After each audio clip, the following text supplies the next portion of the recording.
திருக்குறள் அதிகாரம் 11 குறள் 101 செய்நன்றி அறிதல். செய்யாமல் செய்த உதவிக்கு வையகமும் வானகமும் ஆற்றல் அரிது. தனக்கு ஒரு உதவி செய்யாதிருக்கும் போது ஒருவன் பிறருக்கு செய்யும் உதவி இம்மண்ணுலகமும் விண்ணுலகும் ஒப்பாதல் இயலாது. அனைவருக்கும் அன்பான வணக்கங்கள். வாரம் ஒரு திருக்குறள்ல செய்நன்றி அறிதல் ரொம்ப அழகான குறள் பார்த்தோம். நம்ம ஒருத்தருக்கு உதவியை செய்யாம இருக்கும்போது நமக்கு தேவைப்படுற நேரத்துல அவங்க செய்யற உதவின்றது இந்த விண்ணுலகத்தையும் மண்ணுலகத்தையும் விட பெருசுன்னு சொல்லி இந்த குறள் சொல்லியிருந்துச்சு. உதவின்றது வெறும் காசோ பணமோ பொருளோ மட்டும் கிடையாது.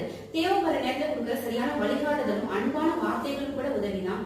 நம்ம சுத்தி இருக்கவங்களுக்கு தேவைப்படும் போது பொருள் உதவி செய்ய முடியலன்னா கூட அன்பான வார்த்தைகளையும் வழிகாட்டுதலையும் கூட கொடுத்து நம்ம உதவி செய்யலாம். இவ்வளவு அழகான குரலை சொன்ன பூர்விகா மற்றும் தனுஷ்காவுக்கு அன்பான வாழ்த்துக்கள். மீண்டும் நாளைக்கு ஒரு நல்ல குரலோட அடுத்த வாரம் சந்திப்போம். அதுக்குள்ள நம்ம சேனலை லைக் பண்ணி சப்ஸ்கிரைப் பண்ணி வச்சுக்கோங்க. நன்றி, வணக்கம்.